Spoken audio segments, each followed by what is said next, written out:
अल्लाह के नाम से शुरू जिसने हर हर्फ पढ़ना, लफ्ज़ लफ्ज़ बोलना और लिखना सिखाया। ज़िंदगी लफ्ज़ है, ज़िंदगी की तराशी हुई सौत से सरहद मौत तक लफ्ज़ी लफ्ज़ हैं। सांस भी लफ्ज़ है, सांस लेने की हर एक ज़रूरत भी लफ्ज़ों की मोहताज है। आग, पानी, हवा, खाक सब लफ्ज़ हैं। आँख, चेहरा, जबीं, हाथ लब लफ्ज़ हैं। सुबह, शाम व शफ़क़ तो शब लफ्ज़ हैं। वक्त भी लफ्ज़ है, वक्त साज़ो आहंग भी, रंग भी, अंग भी, अमन भी, जंग भी लफ्ज़ लफ्ज़।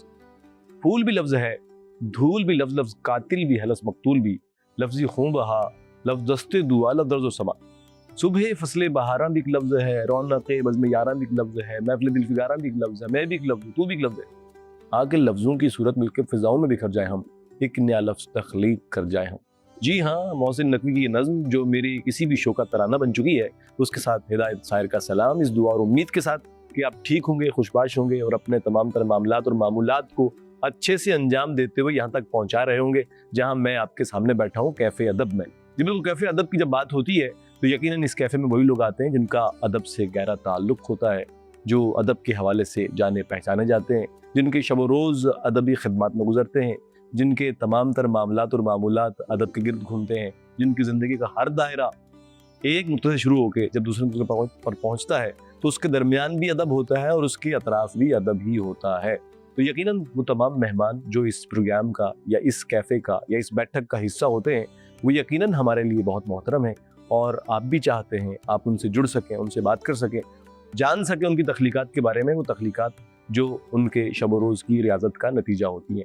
आज भी हमारे दरमियान ऐसी एक खूबसूरत शख्सियत है जो मेरा 30 बरस पुराना दुख है और मैं दुख बड़े संभाल के रखता हूँ, इसलिए कि दुख आपको एक तहरीक देते हैं, एनर्जी देते हैं आगे बढ़ने की, जागने की, जीतने की, ज़िंदगी जीने की और बहुत सारी तहरीकें आपको मिलती हैं ऐसे दुखों से।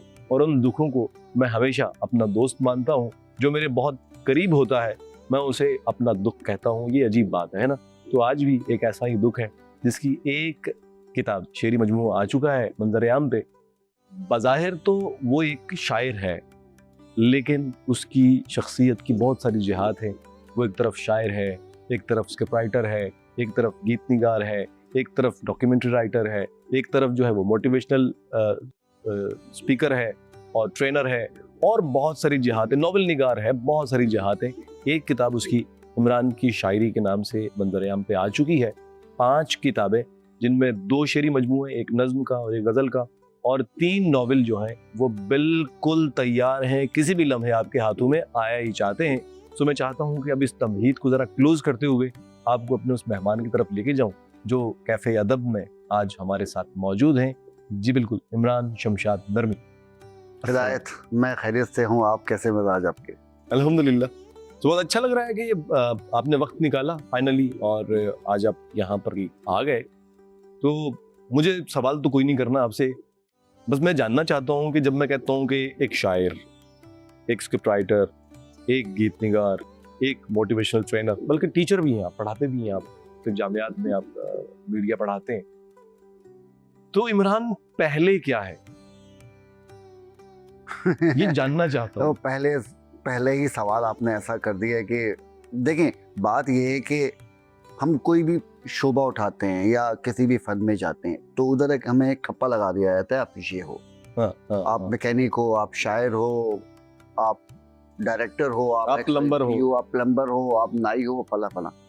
लेकिन वो कोई भी जो ठप्पा लगाया जाता है वो किसी भी इंसान की पूरी शख्सियत का इहाता नहीं कर सकता, कुछ भी हो। अब जैसा शायर लोग हैं वो फख्र करते हैं कि हम शायर हैं, भाई भी आप शायरी करते हो, जब किसी भी चीज़ को अगर आप नाम दे देते हो, एक ठप्पा लगा देते हो आप, तो उसके गिर्द एक दायरा लगा देते हो, तो समझ लें आप उसकी एक मौत तय कर देते हो कि आपको इसके दरमियान ही घूमना चाहिए। इस कायनात का सबसे बड़ा हुस्न ये है कि इसकी बेयकीनी बदलती हुई ज़िंदगी है। तो मैंने सोचा कि यार, मैं गौर करता था इसके ऊपर पहले कि मैं शायर हूँ, मैं राइटर हूँ, फिर मैं एक तख्सीक से निकल गया। एक तख्लीकी अमल है, वो चीज़ आपकी शेर में आ जाती है तो वो ख्याल शेर बन जाता है, नज़्म में आता है नज़्म बन जाता है, कहानी में आता है तो कहानी बन जाती है। तो बात ये है कि मुझे इससे कोई गरज नहीं है कि मुझे शायर बोले, अदीब कहे, उस्ताद कहे, ट्रेनर कहे, कोई या कुछ भी ना कहे, तो मेरे लिए मैं इमरान ही काफ़ी हूँ। वजह ये कि देखो, वही मेरी शायरी की किताब आई है, इमरान की शायरी। मैं इसका नाम रख सकता था कि हाँ, वो क्या सुलगते शोले, ठीक है, और वो ये तो सफ़ेद कफन और वो बताना कि काली आंधी, तो बहुत सारे नाम होते। कोई गम बेच सकता था, कोई खुशी बेच सकता था, कोई मोहब्बत बेच सकता था। फिर मैंने कहा कि असल में हम लोग नाम दे के ना चीज़ों को कैद कर देते हैं, तो मेरा काम ही आज़ाद करना है, तो हमने भी अपनी शख्सियत को भी आज़ाद रखा है, शायरी को भी क्या आज़ाद बात है, अपनी माजूरियां हुनर कर लें, आओ बेसाखियों को पर कर लें, फिर पहाड़ों के पार देखेंगे, पहले दुश्वारियों को सर कर लें। अच्छा इमरान, आपके यहाँ उम्मीद का बड़ा एक अमल दखल है, मतलब कुछ भी हो आप घूम फिर के एक मोटिवेशन, एक उम्मीद की बात करते ही मैंने देखा हमेशा आपकी शायरी में मोस्टली ये चीज़ें होती है कि बहुत डार्क अगर कोई साइड होती भी है तो उसका इख्तिताम जाकर जो है वो एक ऐसी उम्मीद पर होता है कि जो ज़रूरत है वक्त के इस दौर की, अहम ज़रूरत है। तो ये उम्मीद का और इमरान का ये साथ कब से है और क्यों है? शायरों में तो बड़ी यासियत होती है, जी। बड़ी रोना धोना होता है, मैं लुट गया, मैं मर गया, मैं ये हो गया, मैं वो हो गया। मतलब ये यार देखिए, मामला क्या है कि हमारा दिमाग ना एक मैग्नेट की तरह काम करता है। जो लफ्ज हम बोलते हैं, एक होता है कि इंसान दूसरों के लफ्ज सुनता है, लेकिन इंसान जो अपने आप से कहता है 24 घंटे कह रहा होता है, तो वो उसके लाशऊर में उसके जिस्म को वो ऑर्डर मिल रहा होता है। सही सही। ठीक है, तो जब हम जैसा आज का शायर है, उसको जो विरासत में मिली है वो उदासी मिली है, मीर साहब से भी उदासी मिली है, इकबाल से भी मिली है, गालिब से भी मिली। ठीक है, इकबाल में तो फिर भी एक उम्मीद के पहलू आपको नजर आए, लेकिन वो भी एक खंडर के ऊपर बैठकर उम्मीद की बात करते हो इकबाल। तो वो सदियों का सफर करते आइए कि यार है तो वो बेवफा है, तो महबूब है तो उसने धोखा दे दिया है, आसमान है तो वो मेहरबान नहीं है, ठीक है, हालात हैं तो वो साजगार नहीं हैं। तो जब इंसान इन लफ्ज़ों में रहता है, मैं नाकाम हूँ, लोगों को मेरी कदर नहीं है, मैं इतना बड़ा शायर हूँ, मैं ये, तो उससे क्या होता है, वो फिर शेर लिखता है, उसको लफ्ज़ ही वो नज़र आते हैं, उसको ख्याल ही वही आता है, उन लफ्ज़ों से ख्याल पैदा होता है, तो क्या चीज़ नज़र आएगी उसको, उसको डार्क चीज़ें नज़र आएंगी, नेगेटिविटी नज़र आएगी। तो मैं भी इन सब चीज़ों से गुजरा। फिर ये हुआ कि एक कुदरत का मुझ पे एक एहसान हुआ कि एक सुबह एक चमत्कार हो गया। मतलब ये हुआ ये कि एक मौजज़ा हो गया। मौजज़ा हो गया। मैंने एक मिज़ाह के अंदाज में चमत्कार कहा था, ठीक है, तो एक मौजज़ा हो गया। वो ये हुआ कि मुझ पे ना कुछ रोशन लफ्ज़ खुल गए। तो हर लफ्ज़ की एक पावर होती है। तो जो वो मैंने अपने आप को जो अफर्मेशन देना शुरू की, तो मैंने कहा वाकई हम तो जो लफ्ज़ खुद से बोलते हैं हम वैसे ही हो जाते हैं। आज जो है आप, वो अपने अल्फाज का मजमूआ है, जो मैं हूँ अपने अल्फाज का मजमूआ हूँ, और हम चले जाएंगे तो हम अपने अल्फाज का मजमूआ दे के जाएंगे। तो बस इस अल्फाज को मैंने, जब मुझे पता चला कि यार उम्मीद ही उम्मीद है हर तरफ, एक होती है झूठी उम्मीद, वो जो होता है कि हाँ सब अच्छा हो जाएगा, नहीं, सब अच्छा करना है। तो ये मुझे यकीन आ गया कि सब अच्छा कर सकता है इंसान, आया ही दुनिया में है कि मुश्किल हालात को अच्छा कर देना। हाँ, अच्छा कर देना। अब ये कर रहे हैं, अच्छा कर अपनी देते शायरी हैं, में अच्छा कर देना, अच्छा कर देते हैं कि, और ये 20 साल पुराना अच्छा है तो रफ्ता रफ्ता अच्छा कर देना। ठीक है, वही कि भाई के रफ्ता रफ्ता सब कुछ अच्छा हो जाएगा, इंशाअल्लाह सब कुछ अच्छा हो जाएगा, और आड़े तिरछे मंजर सीधे हो जाएंगे, उल्टा सीधा सब कुछ अच्छा हो जाएगा। क्या कहने। और जब रास्ते में उसकी खुशबू मिल जाएगी, जब रास्ते में उसकी खुशबू मिल जाएगी, आना जाना सब कुछ अच्छा हो जाएगा। और कहता है जिस दिन दुख और सुख का रिश्ता जान गए हम, वाह, तो आपको उम्मीद समझ में आ जाएगी, जिस दिन दुख और सुख का रिश्ता जान गए हम, रोना हंसना सब कुछ अच्छा हो जाए। क्या बात है, और क्या बात है। एक एक करके सारी गिरहें खुल जाएंगी, वाह, एक एक करके सारी गिरहें खुल जाएंगी, मेरी गुड़िया सब कुछ अच्छा हो क्या कहने, क्या और अच्छा अच्छा हो जाएगा सब कुछ अच्छा, अच्छा बाबा सब कुछ अच्छा हो जाएगा इंशाअल्लाह इंशाअल्लाह इंशाअल्लाह। बहुत खूबसूरत इस कलाम के साथ इमरान ने एक बात कही कि आपकी सोच सिर्फ सोच नहीं है, ये कंप्लीट एक मैग्नेट है। आप जैसी चीज़ें सोचते हैं वैसी चीज़ों को अट्रैक्ट करते हैं। अगर आज आप किसी चीज़ के बारे में सोचना शुरू कर दें, और ये उसूल भी है फितरत का कि उसको आप सोचकर उसके लिए एफर्ट देना शुरू कर देना कि पॉजिटिवली, तो आपको उस तक नहीं जाना होता, बल्कि ये फितरत जो है आपकी मुआवन बन जाती है उस चीज को आप तक लाने के लिए। क्योंकि वो एक रेड कार्ड थ्योरी है ना, कि आप जो सोचते हो। मिसाल के तौर पर रेड कार्ड थ्योरी क्या है कि एक बंदे ने कहा कि मैं लाल गाड़ी खरीदूंगा, तो उसे सड़क पर जगह जगह लाल गाड़ी नजर आने लगी। अच्छा, वो गाड़ी पहले से मौजूद थी, लेकिन वहां पर आपका दिमाग फोकस नहीं था। Exactly. तो एक बार के मैं न्यू वर्ल्ड ऑर्डर पे डॉक्यूमेंट्री वगैरह बना रहा था, तो मैं बाहर निकलता, मैं देखता रहा यूनाइटेड नेशन की गाड़ी जा रही, तो मुझे उस जैसी चीजें नजर आने लगी। तो ये कि दिमाग को आप जिस जगह ट्रिगर कर दो, जहाँ ट्यून कर दो, उसे वही चीजें नजर आएगी। अच्छा, आपको क्या लगता है कि अभी जो हमारी यूथ है खास तौर पे, इसका दिमाग कहाँ लगा हुआ है? अच्छा, जो चीज गुम होती है ना, वो उसका मालूम नहीं होता कि लगी हुई है या नहीं लगी हुई। तो जो मुझे ये लगता है, देखें, एक छोटी सी बात मैंने बड़ा गौर किया जेन-ज़ी पर और अल्फा के ऊपर, कि इनका मसला कोई मायूसी नहीं है, पैसा भी नहीं है, स्ट्रेस भी नहीं है, तनाव, एंजाइटी वगैरह भी नहीं है। इसका सिर्फ एक मसला है, और बड़ा मसला है, और वो मसला ये है कि बेसमती, डिफोकस। हाँ, इसको पता नहीं है कि इसे करना क्या है। ठीक है, शाम को ये हलवा पूरी का एक सिस्टम बना रहे होते हैं, और रात के टाइम ये क्या नाम है इसका न्यूज़ चैनल खोल देते हैं। ठीक है, दूसरे दिन ये नौकरी के लिए जा रहे होते हैं, और उससे अगले दिन ये एंटरप्रेन्योरशिप में कुछ और जगह निकल जाते हैं। तो वो जो बेसमती है, तो इस कौम का और हमारी नौजवान नस्ल का एक सबसे बड़ा मसला है। सिर्फ उसे ट्यून करना है, समझ देनी है, और समझ कोई बाहर वाला नहीं दे सकता। चलो, किसी हद तक मैं ये कर सकता हूँ कि मैं उस बंदे को उसके अंदर झांकने पे मजबूर कर सकता हूँ कि यार तेरे अंदर ये है और तू ये कर सकता है, तो वो समझ देने वाला मामला। बिल्कुल ऐसे ही है कि आप अब जैसे अगर पानी के ऊपर एक लकड़ी का तख्ता पड़ा है और वहीं एक कश्ती है, तो तख्ता तो पानी के रहमो करम पे है। वो जहाँ उसको जो है वो उसकी लहरें जाके किसी बहाव में वो उसे कीचड़ में लगाएं या किसी अच्छे जजीरे पे लगाएं, उसको तख्ते को नहीं मालूम होता। लेकिन कश्ती और कश्ती चलाने वाले को मालूम होता है उसकी डेस्टिनी क्या है, मंजिल क्या, उसको कहाँ जाना है। बहुत अच्छी बात। सो ये जो चीजें हैं ये होनी चाहिए, लेकिन बात ये है कि वो जो तायुन है वो कैसे किया जाए। क्यों हमारे यहाँ पर कोई करियर काउंसलिंग या उस तरह का कोई निज़ाम नहीं है, या हमारे यूथ में वो नहीं है कि वो फोकस नहीं है कि उन्हें क्या करना है। कोई एक होता है ना, गोल होता है आपका, मुझे ये करना है। जैसे आप हैं या जो हमारे ऐसे लोग हैं, उन्हें पता था कि हमने शेर कहना है, तो जिंदगी के तमाम तर मामूलात, उदासियाँ, परेशानियाँ, तकलीफें, मसाइब सब कुछ झेल कर भी, ठीक है, फिर भी वो कहीं ना कहीं गिरते संभलते उठते बैठते वो शेर कहते कहते कहते चलो आज कहीं ना कहीं एक टैग तो लगा हुआ कि ये शायर है, ये अदीब है, ये लिखने वाला है। तो ये जो सूरत हाल है, ये क्यों अब जो है ये बहुत मादूम होती जा रही है हमारी इस नस्ल से, और कैसे इसको बेहतर किया जाए? देखिए, बेहतर करने का एक सीधा सा एक फार्मूला है।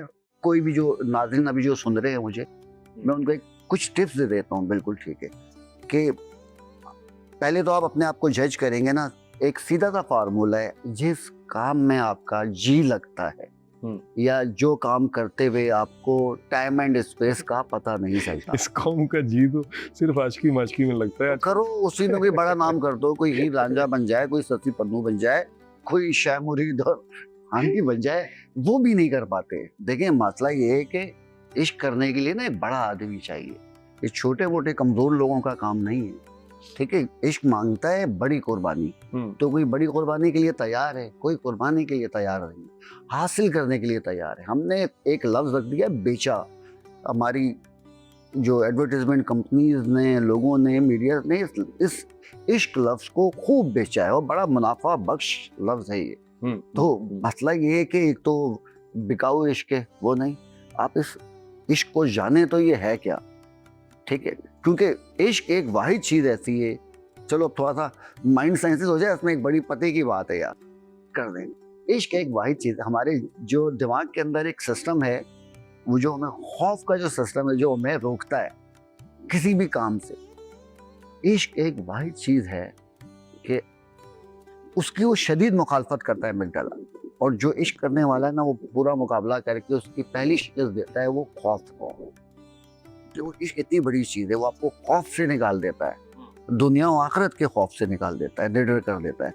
तो अगर कौन निडर बनना चाहती है तो बेहतर है। और बाकी अच्छा, अब आप बोल रहे हो जो रील्स वगैरह के अंदर दूसरा वाला इश्क माशूक चल रहे होते हैं, ठीक है, तो फिर भी मैं ये कहूँगा कि इंसान अपनी ना ज़िंदगी की मोटी मोटी चीज़ें लिखे, तय करे कि मेरा दिल इस चीज़ में लगता है, मेरा दिमाग इस तरफ खींचता है, मुझ में ये सलाहियत अच्छी है। और ये मैं सिर्फ बैरूनी आवाज़ों की वजह से नहीं कह रहा कि यार मैं गाना अच्छा गा सकता हूँ, लोग बोल रहे हैं, या मैं इससे चमक जाऊँगा। तो बस जब वो अपने आप को समझ जाएगा कि यार मेरी तो ये चीज़ क्वालिटी सबसे बेहतर है। वजह है कि खुदा हर इंसान में कोई एक ऐसी चीज़ देता है कि जो उसे दूसरों से मुमताज़ कर दे, उसको पहचान। अच्छा, इश्क की बात हुई तो इमरान को हरफ मानी से, कलम से, शायरी से, लफ्ज़ों से इश्क कब हुआ? नहीं हुआ इश्क। इश्क असल में लफ्ज़ हमने इसको अर्जा कर दिया है। हाँ। इश्क नहीं हुआ, बस ये खुद ही मेरे ख़ानदान का हिस्सा बन गए। जो लफ्ज़ जो है ना, जिस तरह हमारे बहन भाई दोस्त होते हैं, तो इसी तरह ये मेरे कुनबे का हिस्सा बन गए। और इसमें मेरा कोई अमल दखल नहीं था। वो ये था कि वो जब तेज़ हवाएं चलती हैं तो खुदा खुद चिराग भी दे देता है इंसान को। तो मेरा इतना अमल दखल नहीं था। हुआ ये कि कुदरत ने, जब मैं चौथी जमात में था, कोई 2,500-3 हज़ार किताबें मेरे घर पहुँचा दी। सही। तो ये मेरे लिए मौजज़ा था। बस उसने मेरी ज़िंदगी बदल दी है। लफ्ज़ों के लफ्ज़ों में रहा। फिर मैंने देखा कि मेरा उड़ना बिछोना, सोना जागना लफ्ज़ों के दरमियान है। फिर लफ्ज़ों से रोज़गार भी जुड़ गया, लफ्ज़ों से आपकी कैफियत भी जुड़ गई, और लफ्ज़ ही लफ्ज़ हमारे इर्द गिर्द मौजूद हैं। और लफ्ज़ से मोहब्बत करने वाले, जैसा हम तो साथ बैठे हैं, लफ्ज़ों की कशिश है तो जो हम बैठे हुए हैं यहाँ पर इधर। अच्छा, हर किसी को अपने जो उसके शोबे के लोग होते हैं उनसे कुछ तवक्कुआत भी होती हैं, कुछ गिले भी होते हैं। सो अगर मैं देखूं कि इमरान को, तो उसको अपनी इस बरादरी के साथ मतलब अच्छी तवक्कुआत हैं, अच्छे मामलात हैं, गिले शिकवे ज़्यादा हैं। वो क्या समझता है कि ये वाला कबीला है, ये किस समत जा रहा है? जैसे हमने नौजवानों की बात की कि बेसमती का शिकार है, तो कहीं उसे वो क्या समझता है कि ये जो हम लोग हैं, लिखने वाले, हरफो मानी से जुड़े हुए लोग, ये सही जा रहे हैं? असल में पता है क्या, ये गलत भी जाए तो मुझे खुशी होगी। मसला ये है कि जाए ही नहीं है, ये बैठे हुए अपनी जगह के ऊपर। तो गलत जाने वाले के ना मैं चाह रहा हूँ इस पर जरा अच्छे से रोशनी जी, जी। डालो, सही नहीं निकल हाँ, हाँ, मैं बिल्कुल डिटेल से बात करूंगा। हाँ। देखें, जो गलत रास्ते पे चलता है ना, तो वो मुबारकबाद है। उसके मंजिल पे पहुंचने के बहुत इम्कानात होते हैं। टकराएगा, लड़खड़ाएगा, डगमगाएगा, पूछता पाछता कहीं ना कहीं देर सवेर से मंजिल पे पहुंच जाएगा। लेकिन जो सफर ही नहीं कर रहा, मतलब भटका हुआ तो पहुंच जाता है मंजिल पर, अटका हुआ और लटका हुआ कहीं नहीं पहुंचता। अब देखें, मुझे जो अपनी शायर बरादरी थे, बहुत आला शायर हैं, बहुत अच्छे शायर हैं। अपने फ़न के अंदर उन्होंने बड़ी नई जहतें निकाल दी हैं। लेकिन मुझे शायर बरादरी से जो एक दो चीज़ों पर मुझे शिकायत है या गिले शिकवे, वो ये कि अभी कोई एक ऐसा शायर नहीं है जो पूरे आलमी हालात का इहाता कर सके। ये दुनिया जितनी आगे पहुंच चुकी है उसको समझ सके। उसका हल देने की बात तो आगे की बात है, वो समझने की सलाहियत भी नहीं रखता। उसके लिए माजरत कट कर रहा हूँ, उसके लिए पढ़ना पड़ता है, तो पढ़ता ही नहीं, पढ़ने के लिए भी काबिल नहीं। वो कुछ पढ़ लेते हैं तो शायरी पढ़ लेते हैं। भाई मिसाल के तौर पर शायर में कहा कि ये बड़ा पढ़ा लिखा है, क्या पढ़ा है उसने? पढ़ा है शायरी की ही किताबें पढ़ी। अब मसला ये है कि सोसाइटी ने भी, माशरे ने भी शायर अदीब को निकाल कर बहुत पीछे छोड़ दिया है। मुआशरा बहुत आगे है, और शायर जो है, अदीब जो है, वो बहुत पीछे बैठ के रो रहा है कि यार देखो क्या हो गया। पहले 100, 200, 300 साल पहले ये अदीब जो शायर था, ये माशरे से आगे खड़ा हुआ था। तो अब ये इतना बड़ा फ़र्क है, तो और ये ख़तरनाक बात है। फिर दूसरी बात ये है कि ये लफ्ज़ों की अर्ज़ानी की सदी है। मेरे नज़दीक मैं समझता हूँ कि इधर बाल्टियाँ भर भर लफ्ज़ ज़ाया कर रहे हैं हम। ये पूरी सदी जो है, ये लफ्ज़ों को बेचने की सदी आई हुई है। तो इसमें अब शायर भी जो है वो उस रेले के साथ बहता जा रहा है, पब्लिक डिमांड पूरी कर रहा है, लेकिन जो उसका वजदानी निज़ाम है उससे वो बेबहरा हो गया है। वो जो खुदाई पैगाम उस तक नहीं पहुंच पा रहा, और वो आने वाले वक्त की खुशबू सूंघने से कासिर है।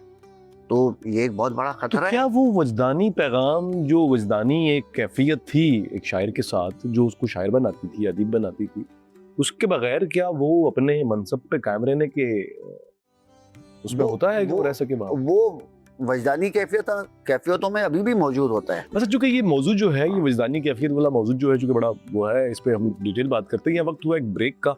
आप देख रहे हैं कैफे अदब, मैं हूँ हिदायत साहब, मेरे साथ मौजूद है इमरान शमशाद नरमी। बात हो रही है जी कि वजदानी कैफियत जो है, ये जो विजदान होता है, जो इंट्यूशन होता है, वो एक लिखने वाले के लिए कितना ज़रूरी है, क्यों ज़रूरी है, कैसे ज़रूरी है। मिलते हैं एक ब्रेक के बाद और बात करते हैं। देखते रहिए कैफे अदब, चैनल 5 न्यूज़ HD, मेरे साथ रहिए।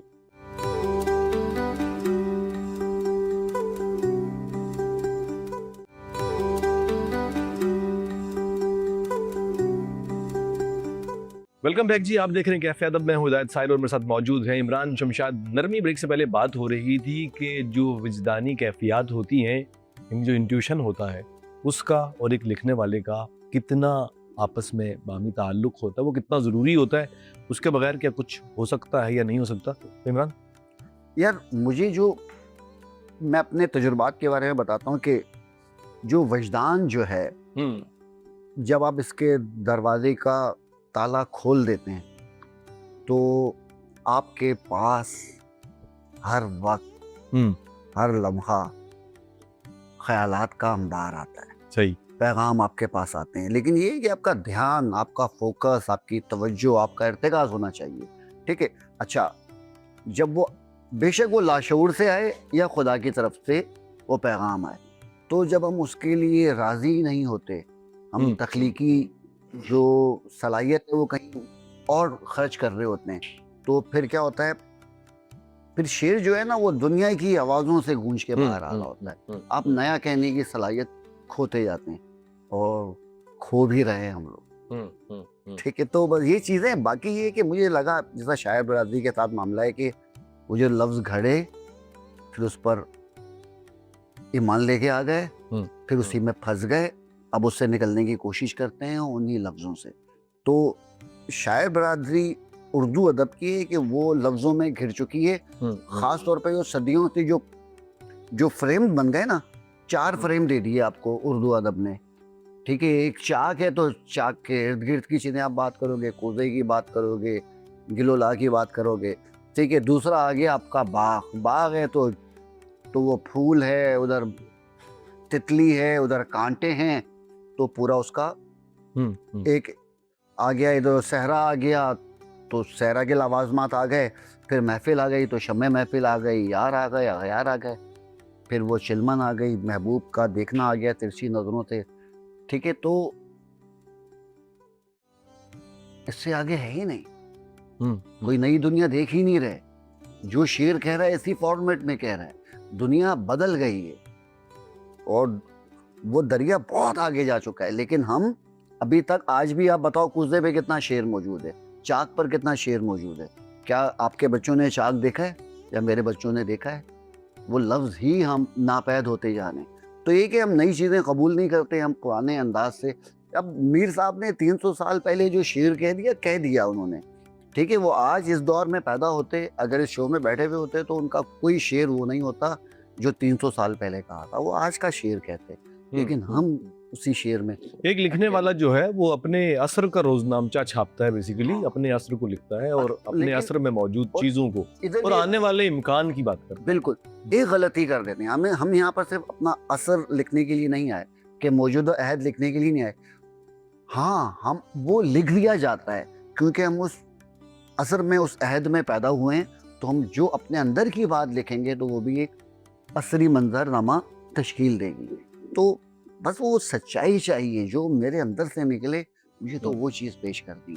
मसला ये है कि हम लोगों ने वो शेर कहना शुरू कर दिए जो लोगों को समझ में आए या लोगों को पसंद आए और हमारे महज़िब होने का सबूत दें।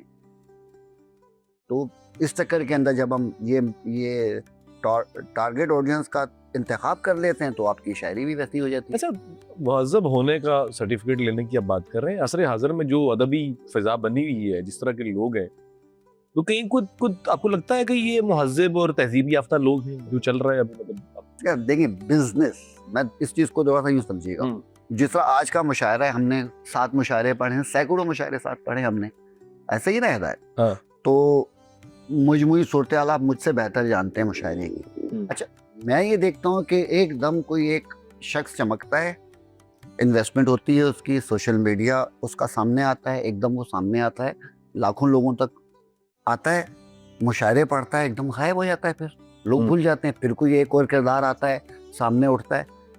हम जब जिस सूरत हाल का जो सूरत हाल हम देख रहे हैं, जो झेल रहे हैं, ये एक खतरनाक उस दर्जे पे जा चुकी है। इसकी वजह सिर्फ यही है कि शायर को एक खोखला किरदार तस्वुर किया गया है, बहुत सस्ते में आता है, एक एंटरटेनमेंट फराहम करता है, मुशायरे में आता है और मज़ा दे के चला जाता है। 2 फार्मूले चलते हैं, या वो रोमांटिक शायरी सुनाएगा, मोहब्बत नामा बिकेगा उसका, या फिर वो इनकलाबी शायरी बेचेगा, या तीसरी वो मजहबी शायरी बेचेगा। ठीक है, बिकता यही 3 है। जहाँ शायर उतना फार्मूला चेंज करता है, ये नहीं चला तो ये चला दूंगा। तो जब आप एक अदीब अवाम को सामने रख के शेर कहेगा तो वो उसे नीचे उतरना पड़ेगा। तो जो बस नीचे उतरते चले गए, और अब तो सारी सीढ़ियां खत्म हो गई। अब तो अवाम भी पाताल में जा रही है, तो शायर भी पाताल में जा रहा है। बल्कि अब तो ये होता है कि वो अवाम से भी नीचे चला गया, अब उसको सर उठा के शेर करना पड़ता है। यार सीढ़ियों से मुझे एक शेर याद आया, साबिर जफर का। अच्छा शेर याद है तो जरूर शेयर करना चाहिए। साबिर जफर साहब का है, मैं जीना जीना जिसे ले गया बुलंदी पर, मैं जीना जीना जिसे ले गया बुलंदी पर, वो मेरे साथ न था सीढ़ियां उतरते हुए। बहुत खूबसूरत शेर है, बहुत बेहतरीन शेर है। अच्छा, आप अच्छे शायर नहीं है, ठीक है, क्योंकि अच्छे शायर के लिए फी ज़माना जरूरी है कि वो बहुत वायरल हो। मानते हो इस बात को आप? यार देखिए, वायरल से पहले ना, मैंने इसलिए पहले आपको कहा कि आप अच्छे शायर नहीं हो। मुझे अच्छे शायर टैग लगाना, अच्छा शायर, बड़ा शायर, ये टैग ना सरमायादार ने दिया है। ठीक है, इससे हम बाहर निकलते हैं, थोड़ा ये देखते हैं। देखिए, वायरल की बात है ना, देखिए वो अंग्रेज ने कई सौ साल पहले यहाँ पर जो हम चाय पी रहे हैं, पहले कहवा किया जाता था। अंग्रेज ने करोड़ों रुपए की इन्वेस्टमेंट की, टी टाइम लेके आया, फला लाया, दूध की चाय दे दी वो, और फिर कहवा पीने वालों को हिकारत से देखा जाने लगा, अबे तुम तो कहवा घटिया लोग, मुज़िब नहीं हो, तो उसने चाय राइज कर दी। ठीक है, इसी तरह वो हर चीज राइज करता है। आज के दौर में क्या है, वायरल कंटेंट है ना, 40 कंपनीज हैं जो सिलिकॉन वैली में बैठकर कौमों के मिजाज मुंतखब कर रही है कि किस कौम को गुस्से के पैगामात देने चाहिए, कहाँ मोहब्बत चलनी चाहिए, कहाँ नफरत बिकेगी, वो लोग तय कर रहे हैं। तो अगर आप वायरल होना चाहते हैं तो आप उस सिंडिकेट में आ गए तो आप वायरल हो जाएंगे। तो वायरल होना कोई मायने नहीं रखता। वायरल जो है, हर चौंकाने वाली चीज़ वायरल हो जाएगी, हर ड्रामाई चीज़ वायरल हो जाएगी, और हर सतही चीज़ वायरल हो जाएगी। अभी भी ये होता है कि आप कोई अब नॉर्मल बात कर दें तो वायरल हो जाएंगे। अब लोगों की नफ्सियात पे असर पड़ता है वायरल का। बोले क्या, एक बच्चा अगर बड़ी बात करेगा वो वायरल हो जाएगा, एक बड़ा आदमी बचकाना बात करेगा तो वायरल हो जाएगा। कोई बोलेगा कि तुम्हारे पास AI है तो मेरे पास वो है तो वो वायरल। जहाँ कोई ऐसी बात करेगा जो अचंभे में डालेगी वो वायरल हो जाएगी। लेकिन शायर का ये मनसब नहीं है कि वो चौंका। ड्रामाई बात पे आपने बात की तो ड्रामा भी एक बहुत अहम हिस्सा है अदब को, उस पर भी बात करेंगे। जो ड्रामा राइटर भी हैं वो भी हम बात करेंगे। उससे पहले मैं चाहता हूँ कुछ शायरी भी आप हमारे लोगों तक पहुंचे। तो सूदी बेगम सुना दें यार। सूदी बेगम, अरे यार मुझे चाय का कप है और मुझे ना एक मीडिया के हवाले से नज़्म याद तो याद है, सुना दे। तो ये कि हम बहुत खुल के मुस्कुराए नहीं, वाह, एक तकरीर देख पाए नहीं, वाह, मेजबान के जो हाथ में कप है, एक कतरा भी इसमें चाय नहीं। नहीं इसमें चाय है भाई, इसमें चाय है। ऐसा शो हो के देखने के बाद लोग चीखें के हाय हाय नहीं। ऐसा शो हो के देखने के बाद लोग चीखें के हाय हाय नहीं। आप मकसद की बात ले आए, आप रेटिंग की बात लाए नहीं। पेड़ पे थर्मोपोल के हैं फल, देखने के हैं कोई खाए नहीं। वाह। और सेट के आसपास की दुनिया देखने वाले देख पाए नहीं। और आज फिर बॉस ने कहा, इमरान तुम प्रोमो बना के लाए नहीं। क्या कहने। अच्छा इमरान, जिंदगी में हाँ। कभी ना कभी किसी ना किसी का एक ऐसी चुड़ैल से वास्ता पड़ता है जो उसकी जिंदगी तबाह कर देती है। ठीक है ना। आपकी जिंदगी में भी एक चुड़ैल है, मैं चाहता हूँ कि वो जरा सुनने वालों तक पहुंचा दे। असल में वो जो तबाही होती है ना, उसी तबाही के अंदर ना एक तामीर की एक सूरत मौजूद। तो मैं चाह रहा हूँ चुड़ैल। जी जी जी, ठीक है। तो भाई वो अपना वजूद तबाह करने की जो ख्वाहिश है ना, वही आपको तामीर की तरफ लेके जाती है। सही। फना होना चाहिए भाई, में जितने शेर फना के बाद ही बका है भाई। हाँ बेशक बेशक, हैं? जितने शेर याद आ रहे हैं। हमें जो है लगता है कि एटम जो है जब न्यूक्लियस में गिरा तो वो तबाह हो गया, बाज़ाहिर तो वो तबाह हो गया, लेकिन क्या पता वो जिस जहान में खुला हो जाके, जिस जहान में वो गिरा है, जहां उसने उसकी फना पाई है, उसके बाद की उसकी बका कितनी दायमी हो, हाँ कितनी बेशक, बड़ी हो, कितनी वसी हो। हमने डार्क मैटर में देखा ही नहीं अभी तक। वो क्या क्या था कि तुम्हारी राख से उभरे कोई नई तस्वीर, हाँ। अगर जले हो तो अच्छी तरह से जल जाओ। वाह वाह वाह वाह वाह। बहुत मासूम चुड़ैल है, हसीन चुड़ैल। बहुत हसीन चुड़ैल है और बहुत प्यारी चुड़ैल। और इसके पैर भी उल्टे नहीं है। और इसके पैर भी उल्टे नहीं है, दिमाग भी उल्टा नहीं है, और ये जिनों को भी पसंद आएगी, ये ऐसी चुड़ैल है। अच्छा ठीक है, वो ये है कि परियों से भी खूबसूरत है। अच्छा। अफना है। जिन्हों को भी ठीक है। पसंद आएगी, इंसानों को पसंद नहीं आएगी।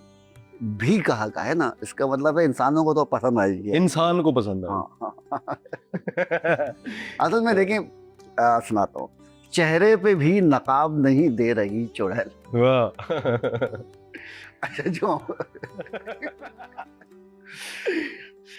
चेहरे पे भी नकाब नहीं दे रही चुड़ैल, और देखने की ताब नहीं दे रही चुड़ैल। वाह जी वाह।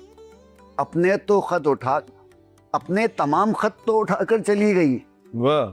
मुझको मेरी किताब नहीं दे रही चुड़ैल। ये जो खत और हाँ, किताब का झगड़ा है ना, हाँ, कमाल हाँ, है। वो वाह। अपने तमाम खत तो उठाकर चली गई, मुझको मेरी किताब नहीं दे रही चुड़ैल, और पहले सवाल पूछती फिरती थी रात दिन। हाँ।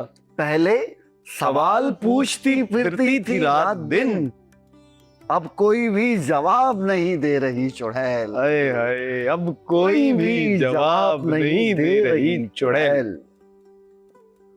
पहले सवाल पूछती फिरती थी रात दिन, अब कोई भी जवाब नहीं दे रही चुड़ैल, और बेबाक कर रही है वो अपना तमाम तर। हाँ। बेबाक कर रही है वो अपना तमाम तर, लेकिन मेरा हिसाब नहीं दे रही बहुत अच्छा चुड़ैल। है। लेकिन मेरा हिसाब नहीं दे रही चुड़ैल। अच्छा ये शेर सुनाते साथ ना, ये समझ रहे हो, ये हाँ, हाँ, हाँ। ये कैफियत क्यों आ रही है आपको, क्या? असल में चुड़ैल जो है ना, वो सिर्फ एक रात को नजर नहीं आती, वो दिन में भी नजर आती है। तो ये है कि वो सारे दौर याद आ जाते हैं उससे, जिंदगी के नशे वो फराब याद आ जाते हैं। अच्छा इमरान, ड्रामे की बात हो रही थी, तो चूंकि इस पूरी गजल में एक ड्रामा। यार पहले एक बात याद है, ये मैंने फेसबुक पे लगाई ये गजल ना, तो एक बहुत प्यारी सी खातून ने मुझसे कहा कि तुम ये सुनाते हुए ना, तो तुम ये जब ये चुड़ैल सुना रहे थे ना, तो तुम बिल्कुल जिन लग रहे थे। तो मैंने कहा हाँ, कई चुड़ैलों ने मुझसे यही कहा। अच्छा यार, एक बड़ा क्लीशे सा सवाल है, जी जी, और पूछ लेना चाहिए। लोग कहते हैं जी कि मोहब्बत में, इश्क में टूटना जो है वो किसी भी शायरी की बुनियादी वजह बनती है और शायरी अच्छी हो जाती है। ऐसा है क्या, कभी कोई टूट फूट हुई है? यार बिल्कुल होती है, लेकिन असल में हम उसको नाम दे देते हैं इश्क का या मोहब्बत का। असल में जिस दिन इंसान को आगाही होती है, बेशक वो मोहब्बत के जरिए हो, इश्क के जरिए हो या मिशन के जरिए हो, तो वो टूट जाता है। वो जिस दिन उसे आगाही होती है हकीकत की, वो इतनी बुरी तरह टूटता है कि वो खुद ही वो बिखरना चाहता है, संवरना नहीं चाहता। तो फिर वो क्या है, आदमी टूट फूट जाता है, शोर भाई का शेर है, जब कोई रिश्ता छूट जाता है ये मुझे नहीं मालूम, आदमी टूट फूट जाता है, कुछ ऐसी है गल। तो ये है कि वो टूट फूट का शिकार होता है इंसान, ये बात बिल्कुल तय है। अब वो मोहब्बत हो या मिशन हो या इश्क हो, होता ये है कि हमारा जो सदियों से हमारा जो थिंकिंग पैटर्न बना हुआ है, वो ये है कि हमारा जो दिमाग की साख बनी हुई है, आपका दिमाग आपको हमेशा आराम में रखना चाहता है, वो मेहनत पे नहीं लेके आना चाहता। वो कहता है कि आपके लिए एक आइडियल कंडीशन है, आप उसी कंडीशन में रहो। मोहब्बत जो है उसको चैलेंज करती है, प्यार जो है, इश्क जो है, वो उस कैफियत को चैलेंज करता है। वो फिर बंदा कुर्बानी देने के लिए आमादा होता है और मुकाबला करने के लिए आमादा होता है। ये मोहब्बत प्यार इश्क उसी का खेल है जो कुर्बानी दे और लड़ना सीख जाए। तो ये बात बिल्कुल ठीक है। किसी को देखो, मिसाल के तौर पे मुझे एक मिशन हुआ था, वो इश्क से बड़ा मिशन था, वो है ना, वो मेरे हवास पर छा गया था, मेरी जिंदगी पूरी हिला दी थी। और फिर जब वो मेरा इदारा ख़त्म हुआ, वो जो मिशन था वो मेरा इदारा था, तो मैं टूट फूट गया था इतना हद तक कि मुझे ज़िंदगी से लुत्फ़ नहीं रहा था। तो दोबारा शुरू किया, तो वो जो मेरे 50 इश्क जितनी ताकत थी वो मेरे एक मिशन में लग गई थी। तो शक्लें मुख्तलिफ हैं, हुलिये मुख्तलिफ। हाँ, हुलिये मुख्तलिफ हैं, शेड्स हैं। कोई भी तकलीफ़ या कोई भी बड़ा हादसा या कोई भी सानिया या कोई भी जुदाई आपके अंदर वो एहसास शामिल कर सकती है जिससे आप दुनिया बदल। क्या कहने ख़वातीन हज़रात, हमको किससे इश्क हुआ, कौन मेरा महबूब हुआ, मेरे सब अफसाने झूठे, सारे शेर ख्याली हैं। यहाँ वक्त हुआ एक ब्रेक का, और ब्रेक से वापस आएंगे तो इमरान के साथ हम बात करेंगे आज के मौजूदा असर के ड्रामा के हवाले से, और कुछ और भी बातें करेंगे। आप देख रहे हैं कैफ़े अदब, चैनल 5 न्यूज़ HD पर। मिलते हैं एक ब्रेक के बाद।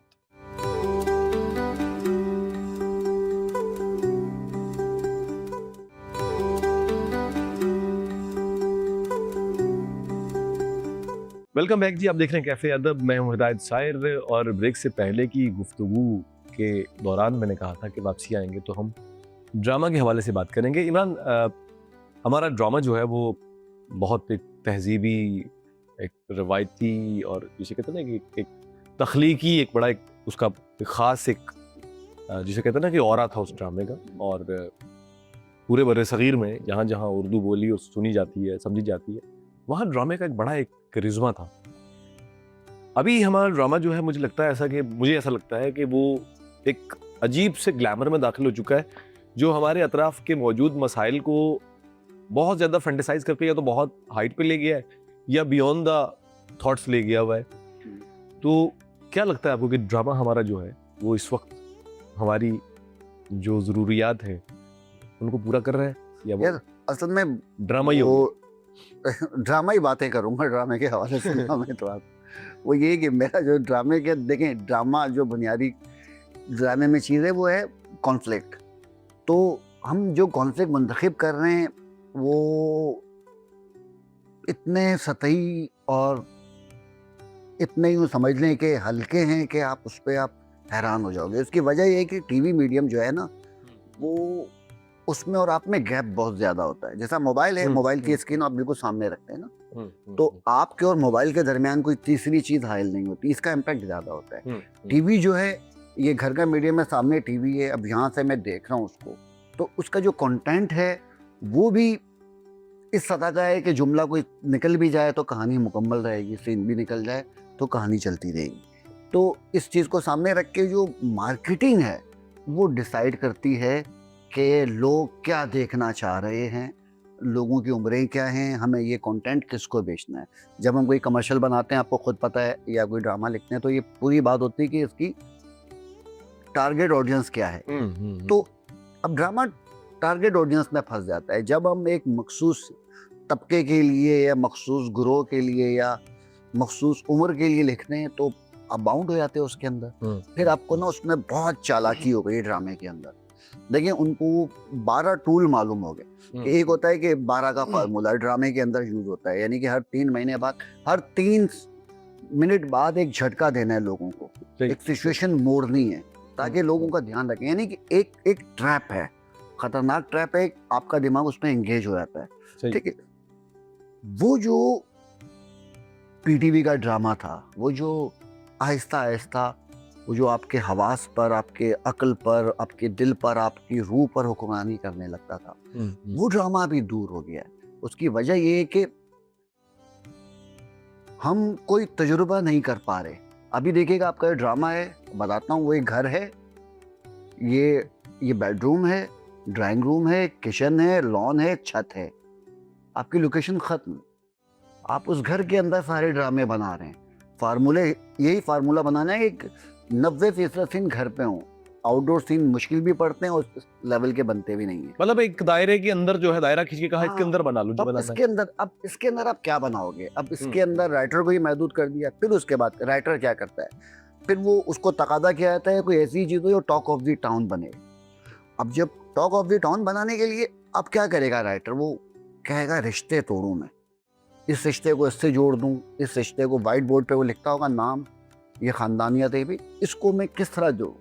फिर जो आपकी नॉर्म्स पे हिट करता हो वो उस चीज़ पे कलम उठा सकता है, क्योंकि वो चीज़ बिकती है फिर। सही। तो एक मसला ये है ड्रामे का। अच्छा, लोगों को पसंद भी वो आता है क्योंकि उनको इमोशनली ग्रिप किया हुआ होता है ड्रामे ने ना, उसका म्यूजिक हर चीज़ ने उसे पकड़ा हुआ होता है। अब देखिए मिसाल के तौर पे, जिस आप लंदन वगैरह के अंदर you are what you eat पे एक चीज़ बना देते हैं, या बिग बैंग थ्योरी है, एक साइंसी कॉमेडी बनाई हुई है उन्होंने। सही। हम नहीं बना सकते। हम कोई हॉरर हमारा कामयाब नहीं हो पाता, मिस्ट्री पे हम काम नहीं करते, साइंसी कोई चीज़ ही नहीं आती हमारी, कोई ड्रामा नहीं आता। हमें सिर्फ क्या होता है, एक लव ट्रायंगल है, वो सूरतें बदल बदल कर आ जाता है और वही बेचा जा रहा होता है। ठीक है, फिर उसके बाद कुछ ड्रामे होते हैं जो इससे निकल जाते हैं, मतलब 2-4 ड्रामे हैं जो मर्दों को सामने रख के बनाए गए और नौजवानों को सामने रख के कोई ड्रामा नहीं बनाया है। मैं आपको फार्मूला बताता हूँ। अभी जो पूरी ड्रामा इंडस्ट्री है वो हमारी 40 से 50 साल तक की जो खवातीन हैं उनके दिमाग को सामने रख के बनाया जाता है। उनकी महरूमियाँ, नाकामियाँ, चीजें जो भी है, बढ़ा चढ़ा कर पेश करते हैं ना। हीरो है तो वो, उसमें कोई ऐब नहीं है भाई, वो बेहतरीन है। हीरोइन है तो वो सबसे बेहतरीन है। विलन है तो सारे हुनर उसके अंदर हैं। हम कोई ड्रामे में कैरेक्टर ग्रे नहीं रखते, ये सबसे बड़ा झूठ है। हम बताते हैं कि ये कैरेक्टर बुरा है और ये कैरेक्टर अच्छा है, बस क्यों है? इसमें सब अच्छी खूबी है, इसमें कोई भी इंसान मुकम्मल अच्छा नहीं होता, बुरा नहीं होता, वो गिरे में जाता है। तो बड़ी फिल्में बन रही हैं आजकल जो गिरे एरिया पे खेलती हैं, लेकिन हम उस पे नहीं खेलते। बिल्कुल ऐसे ही है, बिल्कुल ऐसे ही है। और जहाँ तक बात है बाकी तमाम तर चीज़ों की, इमरान मैं एक बात जो आपसे पूछना चाह रहा हूँ ये है कि जैसे आपने शुरू में एक बात की कि एक मार्केटिंग टीम बैठी हुई है जो ये तय करती है कि लोग क्या देखना चाहते हैं। हालांकि चाहने का मयार नहीं होना चाहिए हमारी तमाम तर तरजीहात में। हमारा सवाल ये नहीं होना चाहिए कि लोग क्या देखना चाहते हैं, हमारा सवाल ये होना चाहिए कि लोगों क्या देखना चाहिए। जी, असल में देखें, बात वही, जो आप एक ड्रामा लिखें, आपके जो अंदर की आवाज़ है, आप उसमें रंग बिखेर दोगे, खुशबू बिखेर दोगे, जो आपका मसला है आप वो लिखोगे, वो लाजमी दूसरे के दिल पर असर करेगा। सही सही, ठीक है। लेकिन जो आपका मसला नहीं है, आपको पैसे के लिए वो लिखना है, वो आप अच्छा नहीं लिखोगे। हिट हो सकता है, फार्मूले अपने जहानत से लिख दिया आपने स्क्रिप्ट, वो, लेकिन वो आपकी आवाज़ नहीं होगी, वो सच्चे दिल से लोगों तक असर नहीं करेगा। सही। तो अच्छा इमरान, ये तो बात हो गई सारी। मैं चूंकि चाहता हूँ कि वक्त अब तेजी से वहाँ बढ़ रहा है जहाँ हमने प्रोग्राम को वाइंड अप करना है, मैं चाहता हूँ कि कुछ अपनी शायरी जो है ज़्यादा से ज़्यादा, चूंकि शायरी बहुत कम सुनी है, अब अपनी पसंद से आप जो चीज़ें सुनाना चाहते हैं तो हमारे सुनने वालों तक पहुँचाएं, देखने वालों तक पहुँचाएं, ताकि आपकी शायरी से लुत्फानंदोज हो सकें। गुफ्तगू तो बहुत कर ली, बातें बहुत कर ली। एक 20 साल पुरानी नज़्म याद आ रही है, उसमें मैं आपको कि खाली कमरा, खाली कमरा, गहरी सांसें, गहरी सांसें, एक कोने में लकड़ी की एक टूटी फूटी मेज, मेज पे दुनिया भर का गोरख धंधा, काठ कबाड़, काठ कबाड़ से थोड़ा आगे तिरछा पेपर वेट, पेपर वेट के नीचे कागज, कागज पर लफ्जों का ढेर, लफ्जों के इस ढेर के पास एक टूटी ऐनक, ऐनक के शीशों के पीछे नीले पीले काले धब्बे, धब्बों में औंधे मुंह लेटी एश ट्रे में मुर्दा सांसें, बुझती सिगरेट और माचिस की आधी तीली, माचिस की तीली पे चिपका चाय का छिलका, वाह वाह वाह वाह वाह वाह, और एक टूटी डंडी का कप, वाह, कप से आगे मेज का कोना, मेज से आगे झूलती कुर्सी, कुर्सी पर एक शख्स, शख्स भी वो जिसकी आंखों में दुनिया भर का दुख, वाह, दुनिया भर के दुख का हासिल ये इसकी तख्लीक। वाह वाह वाह वाह, क्या कहने। और ये बहुत नॉस्टैल्जिक, मुझे अभी भी वो 20 बरस दौर 22 याद बरस आ पहले जाता है वो इसके होटल अंदर। याद आ गया जहाँ बैठ के तुमने पहली बार ये सुनाई थी और हमने सेलिब्रेट किया था जी जी, इसमें। यार बिल्कुल क्या याद है, तुमने बिल्कुल याद है। यार मुझे वो पुरानी चीजों में याद आ रहा है। मुझे एक वो तुम्हारा वो था वो चमका घर जाता हूँ डर जाता हूँ, कुछ शेर याद है तो सुनाओ। वो शुरू शुरू के ना थोड़ा सा हम चाहते हूँ की तरफ वो था नॉस्टैल्जिक कि हो जाए। हाँ, वो हाँ। अभी आपने बताया कि मैं इतनी उम्मीदों वाली बात करता हूँ, ये थोड़ी डार्क थी लेकिन हाँ, सुना नहीं, देता वो हूँ। एक शुरू का लेकिन है। ये वो उस मायूसी से निकल के मैं उम्मीदों पे आया था। वो ये था कि हम्म। आवाजों से भर जाता हूँ, डर जाता हूँ, आवाजों से भर जाता हूँ, डर जाता हूँ, एक सरगोशी कर जाता हूँ, डर डर जाता जाता हूँ, और चमगादड़ के बच्चे छत से गिर जाते हैं। चमगादड़ के बच्चे छत से गिर जाते हैं। जब मैं अपने घर जाता हूँ, डर जाता हूँ। वाह वाह वाह। और कातिल कातिल जिंदा करने का गुर जान गया है। कातिल जिंदा करने का गुर जान गया है। हाय जब मैं मर जाता हूँ, डर जाता हूँ, डर जाता हूँ। क्या बात। हाय जब मैं मर जाता हूँ, डर जाता हूँ। इसका आखिरी शेर है कि दरवाजे पर दस्तक होती है, ठक ठक ठक ठक, ठक, डर जाता हूँ, डर जाता हूँ, डर डर जाता जाता हूँ। हूँ। वाह वाह पैदा वाह, कर दिया हमने। क्या कहने। अच्छा यार वो क्या है, पुल पुल उतर के एक गजल है आपकी, या तो वो भी सुना दे। पुल पुल के पार कुछ ऐसा कुछ। भाई देखो, जो वो होम सुनाता हूँ, वो जलकर जिसने जल को देखा, नहीं नहीं नहीं, कभी शुरू कभी दरमियान में जा हाँ निकलूं, जा निकलूं, कभी शुरू कभी कभी दरमियान में दरमियान जा निकलूं, जहां से चाहूं तेरी दास्तां में जा निकलूं। वाह वाह वाह वाह। और जमीन जमीन तेज बहुत तेज घूम जाए अभी, जमीन तेज बहुत तेज घूम जाए अभी, मैं उड़ के और किसी कहकशां में जा निकलूं। वाह वाह वाह। मैं उड़ के और किसी कहकशां में जा निकलूं, और मैं अपने आप से बिछड़ा हुआ मुसाफिर हूँ। आहा, मैं अपने आप से बिछड़ा हुआ मुसाफिर हूँ। मैं चाहता हूँ तेरे जिस्म जाँ में जा निकलूं। वाह वाह वाह। मैं चाहता हूँ तेरे जिस्म जाँ में जा निकलूं, और गुमान होते हुए भी यकीन कर बैठूं। आहा, गुमान होते हुए भी यकीन कर बैठूं, यकीन होते हुए भी गुमा में जा निकलूं। वाह वाह वाह। यकीन होते हुए भी गुमा में जा निकलूं, और जमीन वाले मुझे ढूंढते ही रह जाएं। जमीन वाले मुझे ढूंढते ही रह जाएं, वाह वाह, मैं अपनी लिखी हुई दास्तां में जा निकलूं। क्या कहने, क्या कहने। अच्छा, इमरान की शायरी का एक मजमूआ, उसके बाद 5 नए आने वाले मजमू हैं जिनमें शेरी और नसरी नॉवेल्स हैं। मैं चाहता हूँ कि आज के इस शो में आप पहली बार उनके नाम ज़रा अगर बताना चाहें तो बता जी, दीजिए, जी जी। और मुख्तसरन बता दीजिए, वक्त जी, के बहुत अच्छा तेजी से हाँ, वहाँ तो ये कि शायरी की जो किताबें हैं, उनका नाम तो अभी तय करूंगा। ठीक वो है। होगा। एक गजलों का मजमुआ है और एक नज़्म। गजलों का मजमुआ है, मेरी तमाम गजलें होंगी, और एक नज्मों का मजमुआ है जिसमें तमाम तमाम नज़में नज़्में होंगी। ठीक है। अच्छा, अब रही बात नॉवेल की। एक नॉवेल है जीत घर। जीत। अच्छा, जीत घर क्या है, इसका मैं थोड़ा सा कॉन्सेप्ट बता देता हूँ कि ये समझ लो 1990 की दिहाई की कहानी है ठीक। ये, यानी कि पिछली सदी का उन- जो, यानी पिछली सदी के आखिरी अवाइल का कराची है। हाँ, जब पिछली सदी से नई सदी के पहले दिन तक है, यानी कि वो 10 साल का अहाता करती है। ठीक है, ठीक है। ठीक है। तो और मज़ेदार बात ये है कि उसमें बहुत सारे कैरेक्टर्स हैं, बहुत सारे किरदार हैं, और बहुत सारी उनकी वो जो बेमानवी जिंदगी गुजार रहे हैं ना, उस पर मैंने मानी तलाश करने की कोशिश की थी। सही सही। तो और उसमें एक खूबी ये है कि उसका बुनियादी इस्तिआरा है आग। तो एक माचिस की डिबिया जो है वो उसका बुनियादी तौर पर सही। एक मरकजी किरदार है। अब जो नॉवेल है, ये तीसरा जो नॉवेल है, ये बड़ा मजेदार, एक गैर मामूली नॉवेल है। मुझ पे भी ये वन लाइनर देना, जी वन जी, लाइनर। वन लाइनर हमने पढ़ेगा कौन, हम लोग जी, कहानी बता देंगे। सिर्फ मैं सिर्फ ये बता रहा हूँ। अब ये नॉवेल है, ये शे मुरीद और एमेगडाला। ठीक है। ठीक है। और ये एक गैर मामूली कहानी है, ये कोयटा के अंदर मुझसे हुई थी। ये सही, सही। नए दौर के शे मुरीद और हानी की कहानी है। सही है। जिस तरह लैला मजनू है, इस तरह ठीक है। उधर मोहब्बत की बलूचिस्तान में कहानी। शे मुरीद और डन हो हानी की गया। कहानी है। डन हो गया। लेकिन ये आपकी अलिफ लैला है। कौन सी अलिफ लैला है? जो आपके दिमाग के अंदर बैठी हुई है। ठीक है। तो अब बाकी चीजें नहीं बताऊंगा इसके अंदर। नहीं नहीं, बाकी नहीं, बाकी हाँ, कुछ भी नहीं तो रहा। बस सही है। ये कुछ चीजें बता दी मैंने आपको। अब बाकी सही। पढ़ेंगे तो फिर तो भाई ये किताबें जो है वो इमरान की बिल्कुल समझने के ऊपर रेडी हैं, किसी भी वक्त आपके हाथ में होंगी और किताब से ज़रूर जुड़ जाए। और जाते जाते कुछ मुख्तसरन, जो कि आप इख्तिसार से, आप क्रिएटिव कॉपीराइटर हैं, ठीक है मुख्तसरन मैसेज देना चाहें हमारे देखने भाई।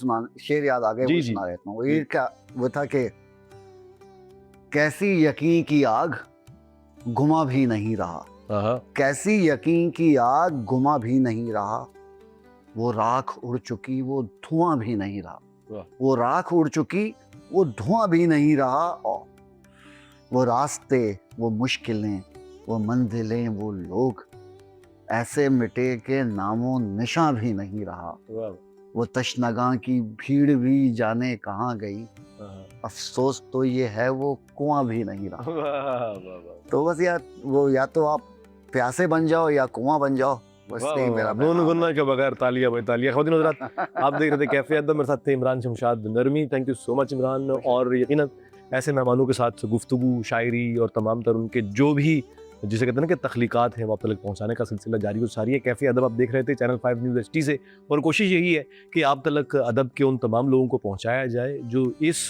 दौर में भी, जहाँ पर जिसे कहते हैं ना कि लिखना पढ़ना जो है वो एक ज़िया और जिसे कहते हैं कि एक नुकसान का पेश खैमा साबित होता है लोगों के लिए कि यार ये बड़ा अजीब काम कर रहे हैं। तो ऐसे दौर में भी अगर कोई जुड़े हुए हैं लफ्ज़-ओ-मानी से, तो ये बड़ी बात है। हम चाहते हैं आपको उन तक पहुँचाया जाए, उनसे बात की जाए। सो अगले प्रोग्राम में नए मेहमान के साथ फिर मुलाकात होगी। तब तक के लिए अपने मेज़बान हिदायत सायर को इजाज़त दीजिए। मिलते हैं अगले प्रोग्राम में एक नए मेहमान के साथ। तब तक के लिए खुदा हाफ़िज़।